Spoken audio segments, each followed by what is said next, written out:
Le Conseil des ministres s'est réuni ce lundi 17 janvier 2022 par visioconférence et sous la très haute autorité de son Excellence M. Denis Sassou Nguesso, Président de la République, chef de l'État. 8 affaires étaient inscrites à son ordre du jour. Au titre du ministère des Industries minières et de la Géologie, 3 projets de loi portant approbation de conventions d'exploitation minière. Invité par le Président de la République à prendre la parole, Pierre Aubat, ministre d'État, ministre des Industries minières et de la Géologie, a présenté aux membres du Conseil des ministres ces 3 projets de loi portant approbation de 3 conventions d'exploitation minière pour des gisements de fer dans le département de la Sangha, signées entre la République du Congo et les sociétés Sangha Mining Development, SASU, et Best Wave Finance Limited, pour les permis Nabeba, Avima et Badondo. Acte signé le 13 mars 2021 par les ministres en charge des industries minières, des finances et des transports. Les 3 projets de loi portant approbation de conventions d'exploitation minière font suite à l'attribution de permis d'exploitation minière pour les gisements de fer de Nabeba, 386 km² de superficie, d'Avima et de Badondo, 998 km² de superficie chacun. Attribution par des décrets pris en Conseil des ministres le 30 novembre 2020. Ces permis d'exploitation minière pour le fer doivent, conformément aux dispositions contractuelles prévues, être soumis à l'approbation du Parlement.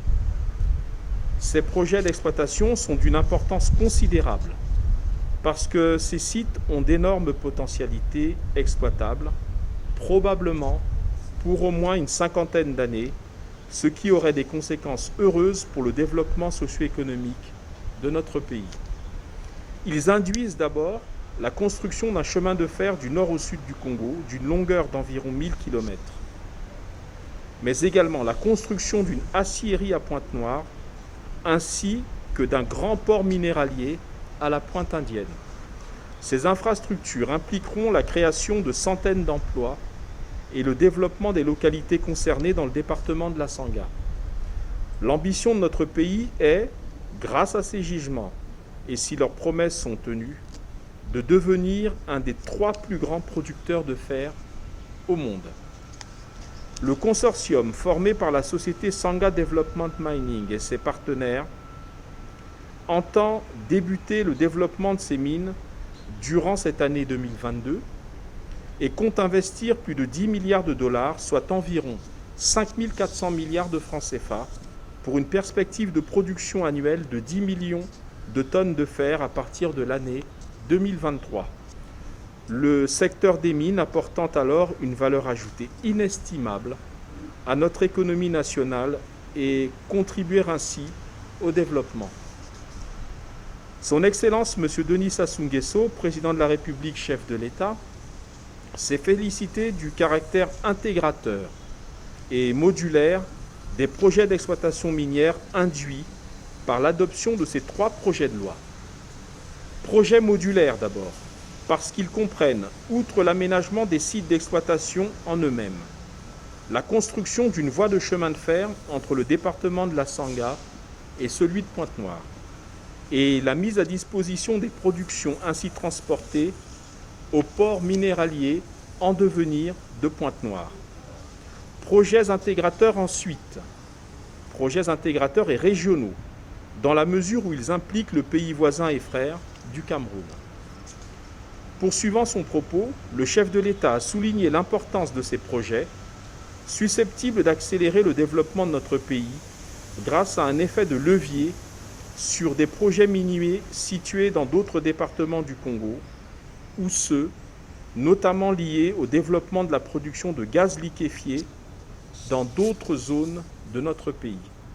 Enfin, le Président de la République a souligné l'heureuse coïncidence entre l'approbation d'un tel projet en Conseil des ministres et l'adoption définitive du Plan national de développement 2022-2026, PND 2022-2026, par le Parlement, ce qui permet d'ores et déjà un début de mise en œuvre effective du programme du gouvernement pour les prochaines années. Après examen et discussion, le Conseil des ministres a approuvé les 3 projets de loi portant respectivement approbation de conventions d'exploitation minière pour des gisements de fer dans le département de la Sangha entre la République du Congo et les sociétés Sangha Mining Development SASU et Bestway Finance Limited pour les permis Nabeba, Avima et Badondo. Ils seront transmis au Parlement pour examen et adoption. Poursuivant son propos, le ministre d'État Pierre Aubat a présenté aux membres du Conseil des ministres un projet de décret portant premier renouvellement au profit de la société Origins Exploration Congo SA d'un permis de recherche minière pour les potasses dits permis Luango dans le département du Kwilu, précisant qu'au terme d'une campagne de prospection positive, la société Origins, détentrice d'un permis de recherche minière délivré par décret du 18 juillet 2018, sollicite son renouvellement. Cette société a soumis aux autorités un programme de travaux complémentaires d'un coût prévisionnel de 11,5 millions de dollars américains, soit environ 8 500 millions de francs CFA. Après examen et discussion, le Conseil des ministres a adopté le projet de décret portant premier renouvellement au profit de la société Origins Exploration Congo SA d'un permis de recherche minière pour les potasses, dit permis Luango, dans le département du Kwilu.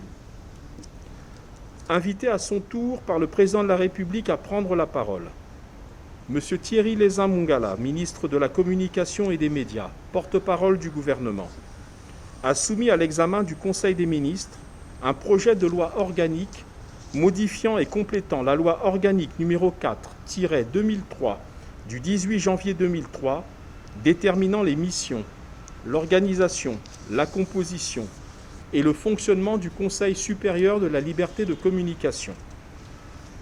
La Constitution du 25 octobre 2015 ayant fait évoluer les institutions de la République, notamment par la création de la fonction de Premier ministre chef du gouvernement et celle de conseil consultatif permanent, dont celui de la société civile et des organisations non gouvernementales.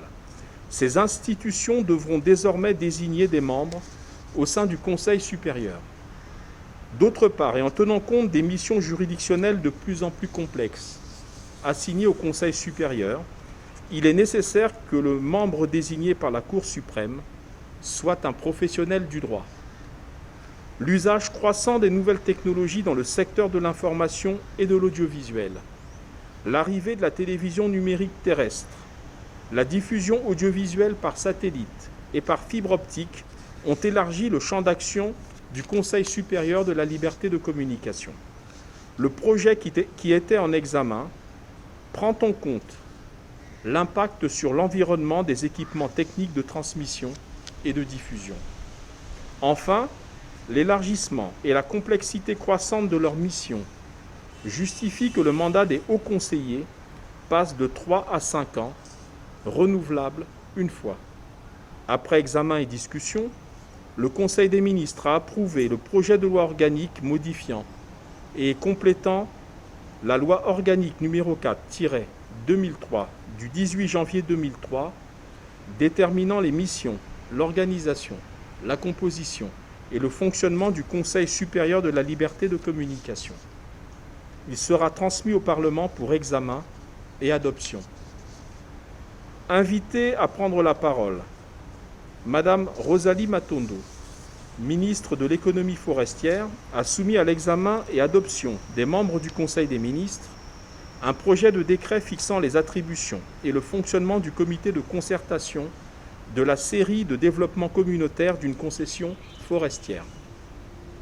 La gestion durable des ressources forestières, telle qu'instituée par la loi numéro 33-2020 du 8 juillet 2020 portant code forestier, fait obligation à tout exploitant forestier d'aménager la concession forestière dont il est attributaire. Il s'agit de concilier les intérêts des parties prenantes avec les considérations économiques, sociales et environnementales. Ces nécessités se traduisent par un zonage de la concession forestière en plusieurs séries, à savoir la série de production, la série de développement communautaire, la série de conservation, enfin la série de protection et la série de recherche. La gestion de la série communautaire, dédiée aux activités des communautés locales et populations autochtones en vue de leurs besoins divers, en agroforesterie, cueillette des produits forestiers ligneux et non ligneux, pratique des cultes ancestraux, etc., doit favoriser le développement local et permettre aux populations riveraines de se constituer des revenus durables. Dans ce contexte, le comité de concertation, objet du projet de décret soumis au Conseil, également chargé d'administrer le fonds de développement local créé pour financer les micro-projets d'intérêt communautaire, est désormais institué et régi par un décret unique prévu par l'article 80 du Code forestier, ce qui abroge les arrêtés spécifiques qui régissaient jusqu'ici les séries de développement communautaire sous l'empire de la loi de 2000 portant ancien Code forestier. Après examen et discussion, le Conseil des ministres a adopté le projet de décret fixant les attributions et le fonctionnement du comité de concertation de la série de développement communautaire d'une concession forestière. Présentant un projet de décret portant création, attribution et organisation du programme national de prise en charge de la césarienne, la grossesse extra-utérine, des soins d'urgence du nouveau-né issu d'une césarienne et des autres interventions obstétricales majeures. M. Gilbert Mokoki, ministre de la Santé et de la Population, a indiqué aux membres du Conseil des ministres que le texte en examen s'inscrit dans la filiation des 13 projets de décret adoptés lors du Conseil des ministres tenu le 26 juin 2019 et qui avait créé et organisé des programmes tendant à la consécration d'un service public de santé plus efficace grâce à la prise en charge ciblée des pathologies responsables de la grande majorité des maux dont souffrent les populations congolaises. Le décret soumis à l'examen du Conseil doit permettre de rendre viable le financement, favoriser une meilleure traçabilité et une mutualisation plus féconde de ce dispositif. Son principe avait été retenu lors des Assises nationales de la santé tenues à Évo, dans le département de la Cuvette-Ouest en décembre 2016, sous l'autorité du Premier ministre. Il vient opportunément compléter les dispositifs institués en 2019 en se penchant particulièrement sur la lutte contre les maux susceptibles d'entraîner les décès maternels. Après examen et discussion, le Conseil des ministres a adopté le projet de décret portant création, attribution et organisation du programme national de prise en charge de la césarienne, la grossesse extra-utérine, des soins d'urgence du nouveau-né issu d'une césarienne et des autres interventions obstétricales majeures. Enfin, au titre des mesures individuelles, le Conseil des ministres a procédé aux nominations suivantes. Ministère de l'économie, du plan, de la statistique et de l'intégration régionale. Président du comité de direction de l'Institut national de la statistique, INS en sigle, M. Obambi Gecko, diplômé d'études supérieures spécialisées en audit international de contrôle.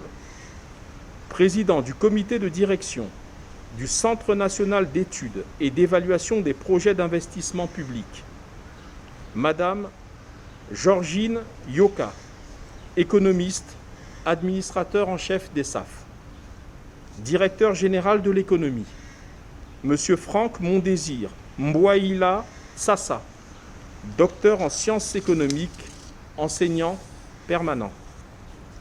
Directeur général de l'Institut national de la statistique, M. Gaspard Symphorien Mbou Likibi, docteur en sciences économiques, enseignant permanent.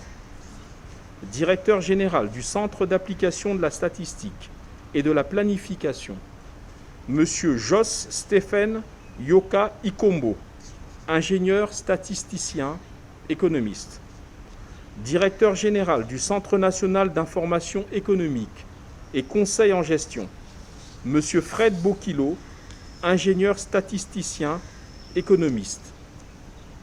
Directeur général, enfin, du Centre national d'études et d'évaluation des projets d'investissement public, Monsieur Dave Ray Nkunku, économiste, enseignant vacataire. Ministère des petites et moyennes entreprises, de l'artisanat et du secteur informel. Président du comité de direction de l'Agence de développement des très petites et moyennes entreprises, ADPME en sigle, Madame Bénédicte Myriam Dengue Atiki, expert comptable agréé CEMAC. Président du comité de direction de l'Agence congolaise pour la création des entreprises, Monsieur Gervais Bouiti-Viodo, conseiller spécial du Premier ministre. Président du comité de direction du Fonds d'impulsion, de garantie et d'accompagnement des très petites et moyennes entreprises et de l'artisanat, FIGA en sigle. Monsieur Jean-Baptiste Diatou, titulaire d'un MBA en finance et investissement. Président du comité de direction de la Bourse de sous-traitance et de partenariat d'entreprise, Monsieur Dieudonné Madiélé, administrateur en chef d'ESAF. Président du comité de direction de l'Agence nationale de l'artisanat, Monsieur Florent Balandamio, administrateur en chef d'ESAF. Directeur général de l'Agence congolaise pour la création des entreprises, Monsieur Émerian Dieu merci Kibangou, administrateur d'ESAF. Directeur général de l'Agence de développement des très petites et moyennes entreprises, ADPME en sigle, Monsieur Aimé Blanchard Linvani, un expert comptable, commissaire aux comptes, CEMAC. Directrice générale de l'Agence nationale de l'artisanat, Madame Emma Mireille Opa, née et Lyon, journaliste niveau 3. Plus rien n'étant inscrit à l'ordre du jour du Conseil, le Président de la République a clos la réunion et levé la séance. Commencée à 10 h, la réunion du Conseil des ministres a pris fin à 12h15.